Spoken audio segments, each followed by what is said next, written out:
those employees that are more stressed, we can reduce that stress level. Because of my background being in credit management versus a financial retirement planner, is that a lot of my classes get into helping an employee that has some issues, going through those issues and giving them the empowerment of like, oh, I'm not the only one. I can get out of this situation that I'm in. Good morning, HR. I'm Mike Coffey, and this is the podcast where I talk to business leaders about bringing people together to create value for shareholders, customers, and the community. Please follow, rate, and review Good Morning HR wherever you get your podcast. You can also find us on Facebook, Instagram, YouTube, or at goodmorninghr.com. What a difference a year can make. In 2021 and much of 2022, coming off extended unemployment benefits and other COVID-related government programs, and participating in a tight labor market where warm bodies were often at a premium, many employees were unusually flush with cash, which doesn't mean they always managed to take care of it very well. But now, because of the expiration of those government programs and the inflation that they in large part caused, many employees find themselves struggling to make ends meet. And employees who are distracted with financial worries often can't help but bring those distractions to work, impacting their own performance and the organization. Joining me today to discuss personal financial management and ways employers can assist employees in improving their own financial wellness is Bill Langley. Bill is founder and principal of QAR Financial, a national consulting firm providing business turnaround support and employee financial wellness training to employers. Bill is a certified credit professional and accredited financial wellness educator. Welcome to Good Morning HR, Bill. Thank you, Mike. I appreciate having me today, and I also appreciate everything you do for the HR community. Well, we've been friends for easily, 20 years probably. Well, it seems like that, yes. Yeah, and so, being a friend with me for 5 years seems like 20 to some people, but all the same, I'm glad that we finally got you on the podcast because I think this is a really important topic.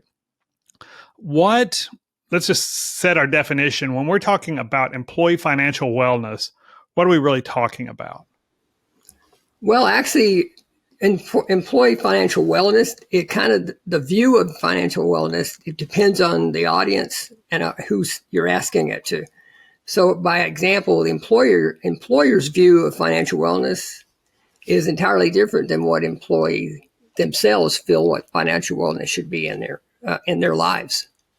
So employers have a tendency to think financial wellness is an all-encompassing thing that they can just plug in, and it means everything. Everything all financial for employees. That's it. Like their comp and their benefits and the kind of stuff that the employer provides. Right. In other words, that's what they're looking at: the benefits, retirement planning. That's pretty much the focus of is retirement planning. Many times when you're in a group, I have my own advisors that I work with, and they'll be talking to a group in the room of about, let's say, 100 employees. And there's about maybe 20 of those employees actually have the resources today to invest into their future, and they're not living paycheck to paycheck. And so because they're financial planners or financial advisors, and by the way, I'm not a certified financial planner. I'm a credit guy by background. So the financial planners, they're looking at investments. That's how they make their money, is it through the investment process.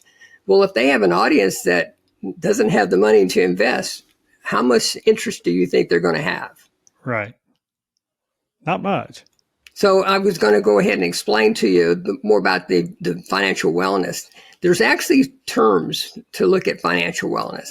And what you've got to deal with is financial. It's kind of like when I said earlier, what is it who's the audience that you're talking to? What do they perceive financial wellness to be? Financial wellness is kind of like a state of financial well-being. And everybody has their own terminologies. For instance, the Consumer Financial Protection Bureau, they have a certain state of what it is. They say it's a feeling of having financial security and financial freedom of choice. And that's in the present as well as considering what you're going to be looking at in the future. But then there's also financial wellness versus financial literacy. When you look at that, financial literacy is not the same as financial wellness. The big difference in those two is that financial wellness being it's a state of being, you've got financial literacy is the knowledge and the training needed to manage your personal finances. There's a little difference in the two, how those two work, and that's investing as well as paying bills, those kind of things. And but then you got financial capability, and I like to focus on financial capability. And the financial capability refers to not only the knowledge and need to make sound financial decisions, but it's a combination of financial knowledge, skills, and attitudes, and the confidence to lead positive behavioral change. And I think the key word there is behavioral change. And so if you got the resources to invest for retirement, that's great. You've already got your behaviors in mind as far as investing for the future. But if you're dealing with day-to-day circumstances, you're looking at a whole different situation because you're adjusting to whatever the changes are that you have to deal with in life. So basically, when you get down to financial skills, that's much different than financial capability. Financial capability is having the resources to do these things as well. And how do you go through learning to get those financial resources? How do you get the knowledge to deal with the fact of, okay, I can invest in the future, but I have to basically learn how to deal with money today before I can do that. I look at myself instead of a 401 plan provider, I see myself more as pre-K. And that when I say that, you're looking at the financial capability and why it's so important. It links to better individual outcomes. And so it's not really about what somebody makes. It's more about what their priorities are, what the demands for their whatever limited resources they have are, and the wisdom and experience and knowledge that they have in allocating those dollars is what really what the total financial wellness. Those are all the factors that drive it. It's kind of that the big word here would be empowerment. So it's empowering individuals to make those choices. So this has got to tie into mental health too, though, right? Because if you're on the wrong side of financial well-being, that's got to be having an impact on the stress in your life and just how you're interacting with the rest of the world. Right? Well, you mentioned it earlier. You go back to the mental health part. When employees are financially stressed, it's hard for them to leave it at the door. Sure, they're going to bring it in with them, and so we're looking at situations where, let's take for instance. There's a Morgan Stanley study that just came out recently. Talks about it's a weakened company culture, stress that hacks away at the morale. I remember a boss one time told me that if the morals was as bad as the morale, it'd be a fun place to work. So you can imagine if you've got all these stressed employees, then the other word that causes that situation in the office, it's hard for them to, it's a kind of a burdens, the money matters are burdening the employees. And it poses a variety of issues for HR because it's trouble. They have trouble retaining employees because of their work, or it's a cost situation regarding workload and financial cost to deal with this issue. My examples go back to productivity with HR. Just recently, there's a decline in productivity. In a 1 year's time, there's some recent studies that they've shown this, that employees can spend 156 hours over a year's time dealing with their personal financial matters. When you equate that into how much time that really is, that's almost 20 days of dealing with they're actually on the job dealing with personal financial matters. Yeah, and that's expensive to the employer. It's hard on the rest of the organization and their peer group and everybody else, right? Well, and think about it, those 20 days, that's a month. That's on a Yeah. normal 8-hour day, that's a month out of that 1 year that they've actually lost that employee to dealing with their own personal issues. So if I'm a people leader and I'm curious if any of my employees are lacking in that financial well-being, what are some symptoms that may clue me into, hey, we may have a problem? Well, when you got the employees going to borrow money from their 401 plan, Okay, so dipping in their retirement. that's one thing. When they're dipping into their retirement savings and for a quick loan of some sort. Okay. There's a Morgan Stanley study just recently it came out where this Morgan Stanley said that employees that are financially stressed are twice as likely to get, this is within the last year, are twice as likely to get a payday loan, payday advance. And in the state of Texas, for instance, that's at 400% interest. Yeah. Not many people know if you've never been touched by the system, you don't know what a payday loan company is. And, that's, so those employees are taking that check and getting a 2 weeks advance on that check to pay personal bills. Usually it's a utility bill or something of that nature. It's not the big loan to finance a car, although there are those ones that do that as well. But the point is that they're doing it at 400% interest. And then they wind up getting into that vicious cycle. And it's almost like an addiction. And they can't get out of that cycle. Because they have to borrow to make They it. have to They borrow pay more they to pay the pay the note. other And one. then, yeah. And I know many times where that's why the payday lenders are on each corner, because those employees will actually go, even though they're not supposed to have it legally, they're not supposed to have but one loan. What happens is they go to this one across the street and they get, say, $300 because that's how much they can get advanced to their check.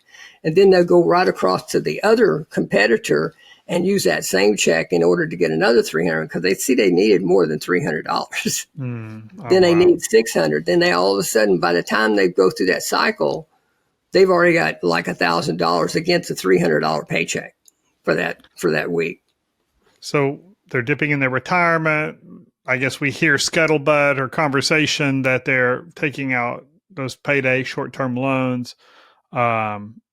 What other things might turn on an employer onto the idea that we've got problems? Well, then you've got the issues in the office where there's the stress creates that pressure where they're short tempered with other employees, other coworkers.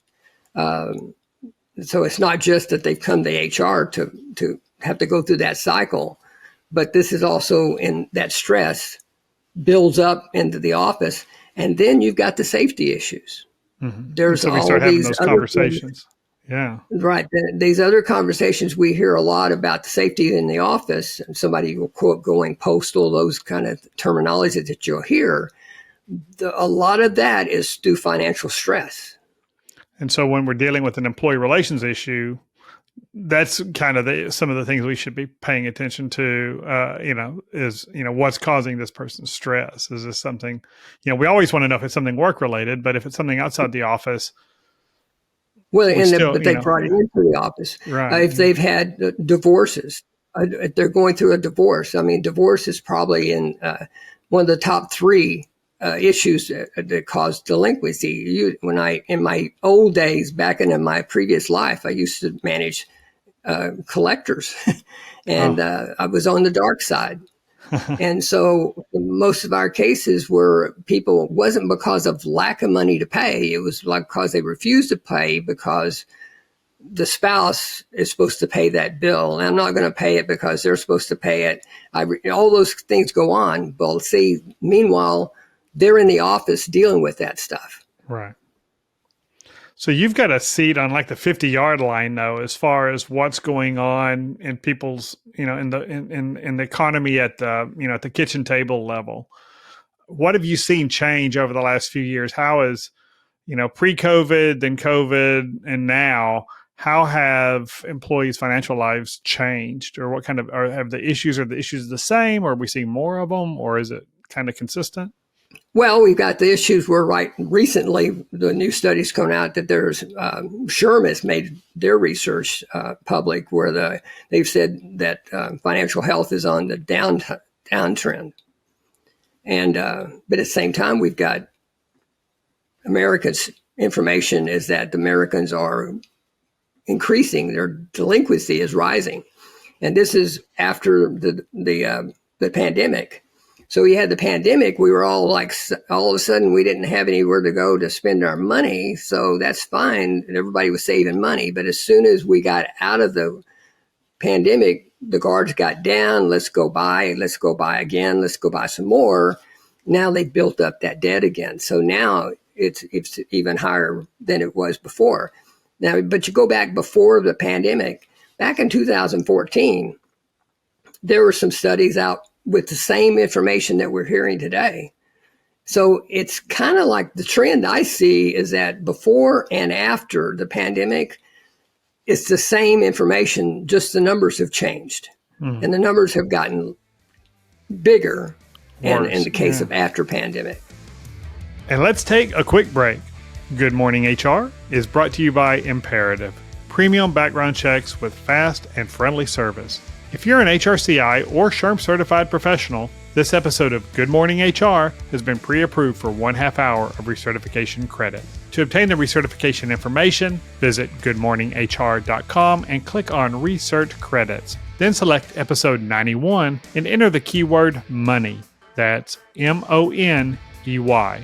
And if you're looking for even more recertification credit, check out the webinars page at imperativeinfo.com. I have 12 hours of recorded webinars, each approved for an hour of recertification credit by both HRCI and SHRM. 3 are even approved for HRCI business credit and 2 qualify for ethics credit. You can access all of these webinars for free at imperativeinfo.com. And now back to my conversation with Bill Langley. So whenever this topic comes up in popular media, the answer always seems to be that these greedy employers simply aren't paying their employees enough. And then the employers often seem to think that employees just need to manage their money better. What does your experience suggest leads to most of this employee financial stress? I mean, why are they getting in these stressful situations? Is it they're just not being paid fairly, or is it something in how they're managing their resources, or both? Well, actually, it's not. The research has already told us that it's not because they want more money. They just want the attention. There's information that shows that employees they agree that their employers should have the responsibility to ensure them they're physically safe in the job, emotionally and financially well. We've already got research that says that's what the employees want. But employers, 84%, there's a Bank of America study that just came out recently that said 84% of employers said they get it. After the pandemic, we understand it, we get it. We need to give our employees more financial wellness education. And but at the same time, the same surveys show that half of the employees feel like their employers' efforts are not they don't rate them very high as far as they're really the effort in giving them attention. So, and by attention, you mean like training, right, education stuff? Financial education, training, those kind of things. Basically, it's a plug and play. They think it's the employee's view is that, okay, the employers gave us name a big company, and that's the company, and the employer's like, here's your 800 number, go take care of your business, don't worry about us. And the employees, they want more than that. They want to do more than just watch a video or call a credit or call an 800 service. number and that type of thing. And so the employees, everybody agrees that it needs to be provided in the workplace. Both employer agree it, but less employees feel like they're really getting a good attention from the employer. They're getting a plug and play approach, and they want more proactivity from the employer in dealing with that. What does that look like then? Because it sure is icky. I mean, we don't, if I see I've got an employee who's having financial challenges of some sort, and maybe it's even impacting their performance or their behavior at work, things like that. I think a lot of, especially, the frontline managers just feel, they get liver quiver about asking, or referring an employee to a resource, or having that conversation about somebody's personal, their kitchen table economics about what's going on at their household. So how does what does an employee want, and what should what kind of circumstances at what point should an employer, I guess, interject themselves in to try and help? Well, you get that age-old story that happens with employers. Say, well, we provide them all this, but then they don't follow through with it. Sure. That happens on almost several programs in the benefits area, where we provide them this benefit, but then here a year later, nobody asked for it. So what's the deal? Well, you go back to especially on the personal financial issues. Most employees, it's a peer pressure thing. Most employees, they don't want everybody to know about their personal life. So the last thing I want to do is go ask HR. I want to have information about this. And one of my interesting stories I tell a lot of HR people is they'll say, okay, we want you to come in and do a lunch and learn for us. And we want you to do about budgeting.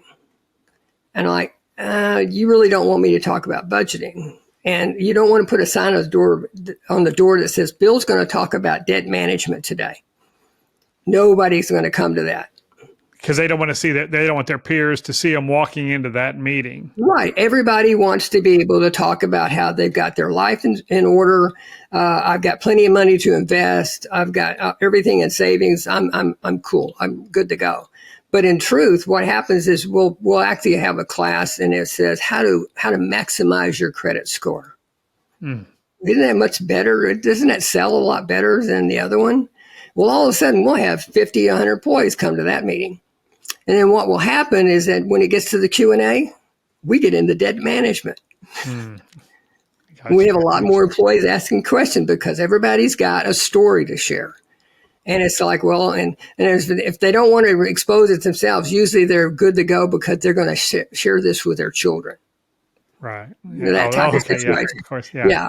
But my brother-in-law's got a problem. I'm going to tell. Right. I'm going to ask a question for him. Yeah, you got those situations that go on, but it is true. My brother-in-law does have a problem. He's married to my sister, but beyond that.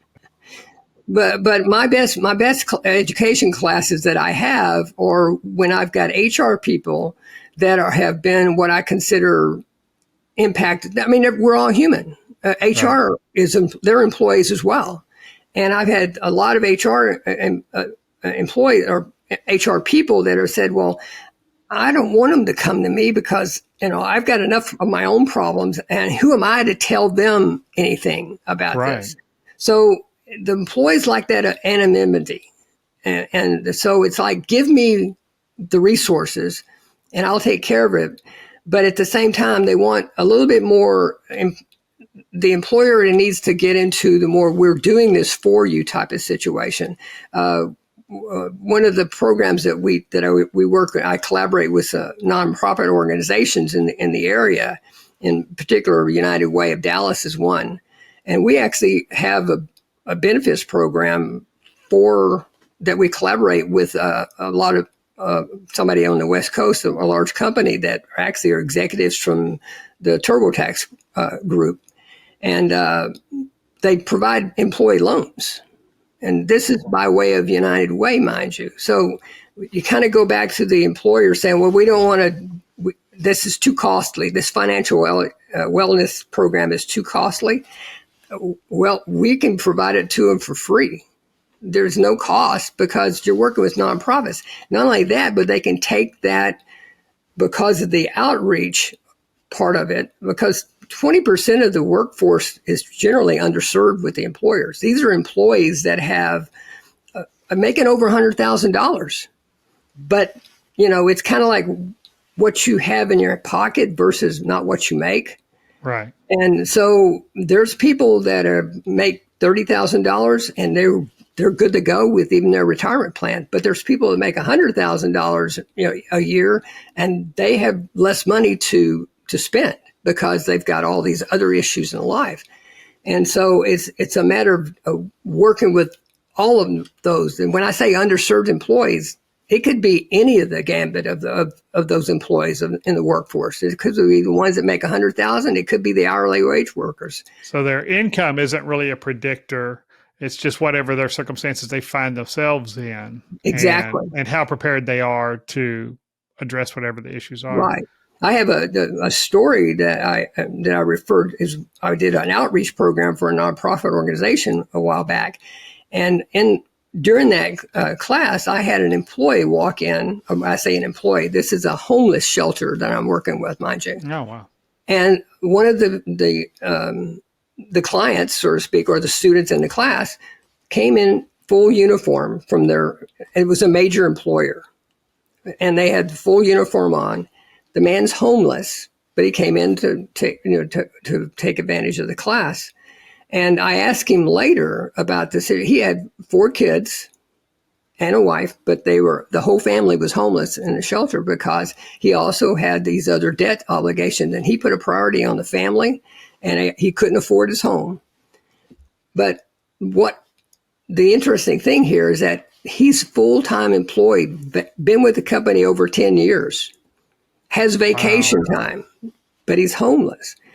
And the perception there is that, your employees might be homeless.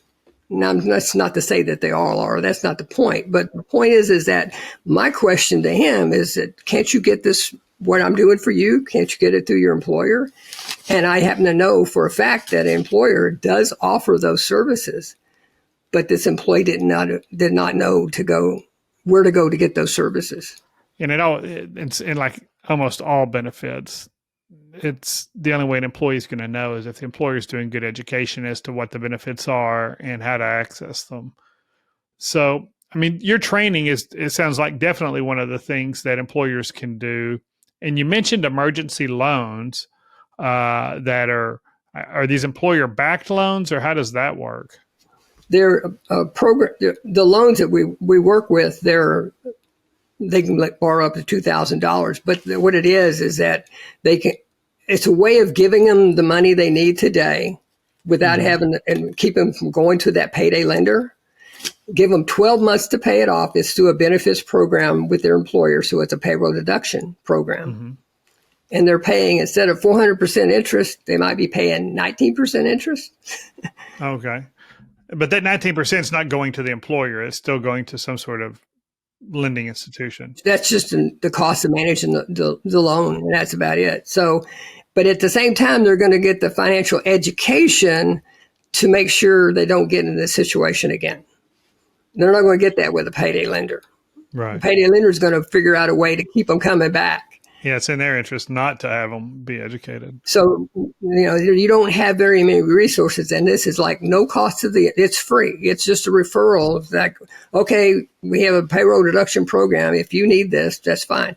You think about going back to borrowing money from their 401 plan. Well, to get that 401, you got to prove the hardship situation. To prove the hardship, you got to go fill out the paperwork. You got to go through HR. Right. To do that. That means you have to now let the world know that I have this personal issue, and employees are reluctant to do that. Right. And so this is an avenue that helps those employees do the things. It's a social mission for those employees. And it's a lot of employers can take this and turn it into their corporate social responsibility program. Mm-hmm. So it's a win-win for everybody.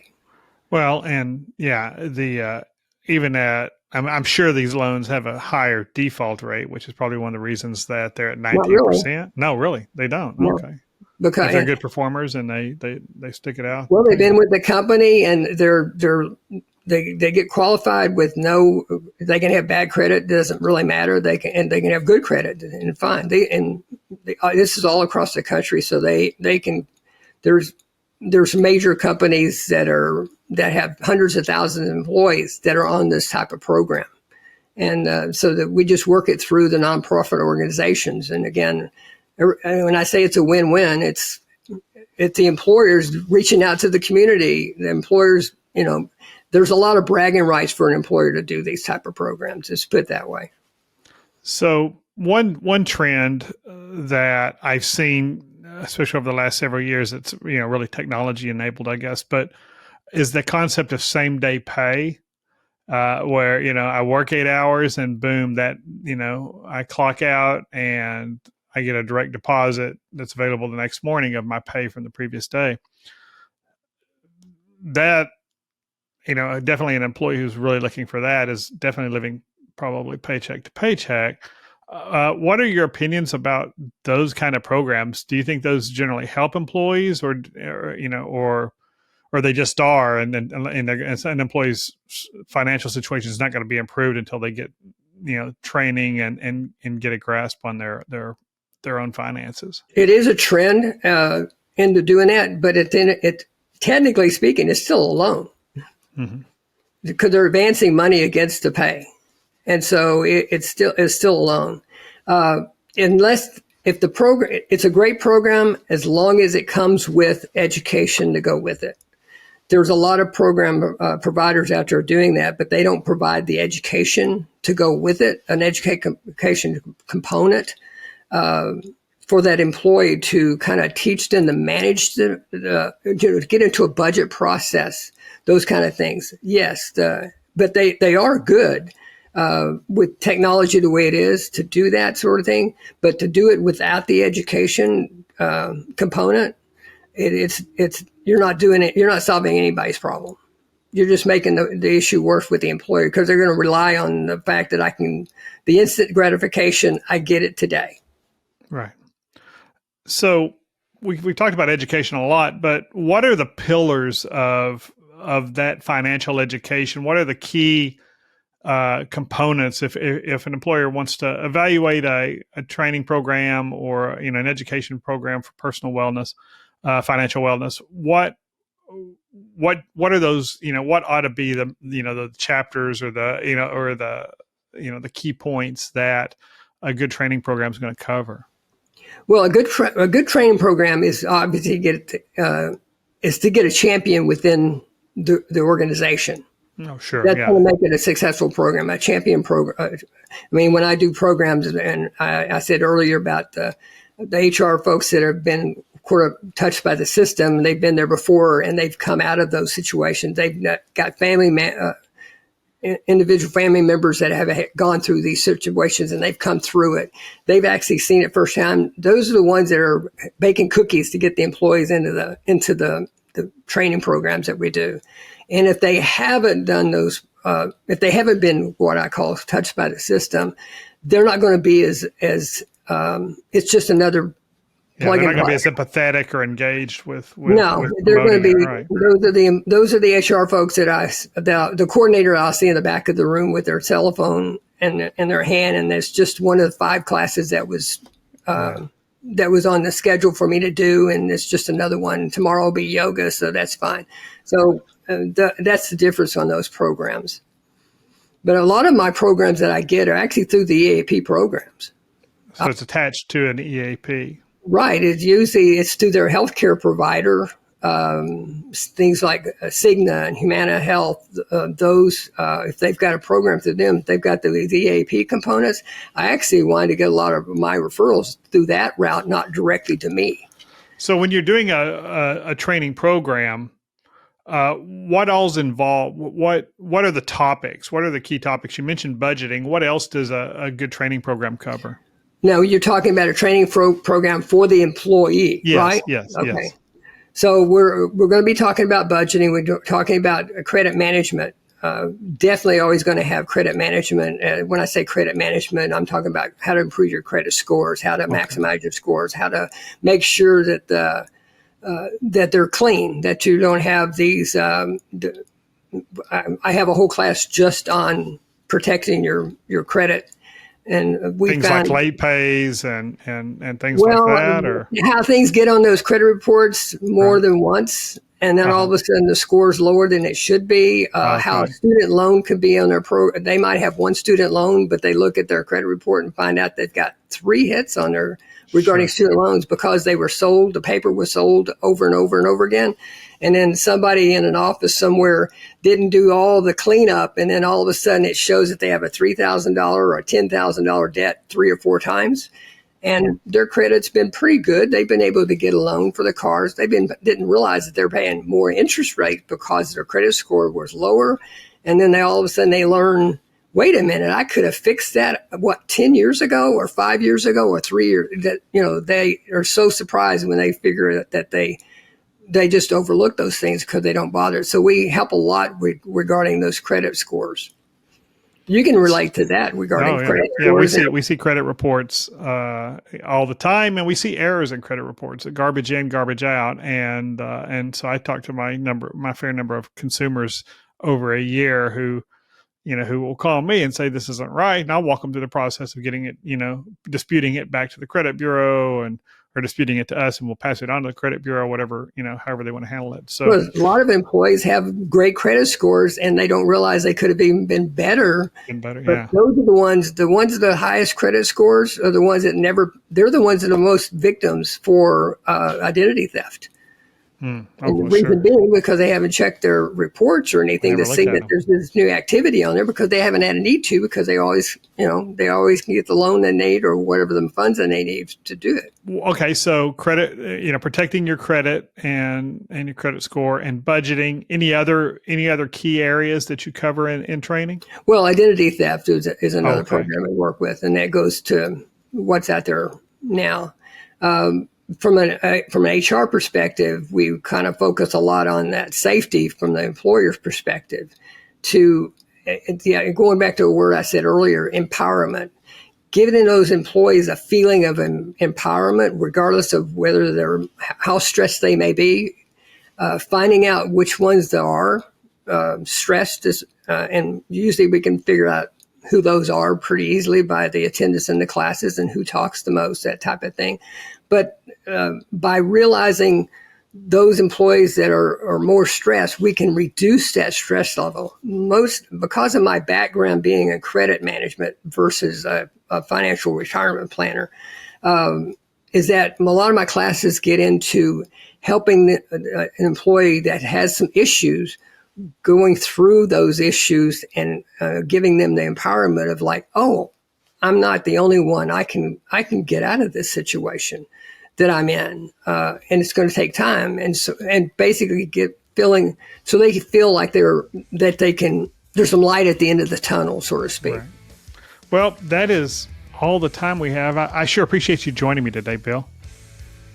Thank you. Appreciate it too. And thank you for listening. You can comment on this episode or search our previous episodes at goodmorninghr.com or on Facebook, Instagram, or YouTube. And don't forget to follow us wherever you get your podcast. Rob Upchurch is our technical producer, and you can reach him at robmakespods.com. And thank you to Imperative's marketing coordinator, Marianne Hernandez, who keeps the trains running on time. And I'm Mike Coffey. As always, don't hesitate to reach out if I can be of service to you personally or professionally. I'll see you next week, and until then, be well, do good, and keep your chin up.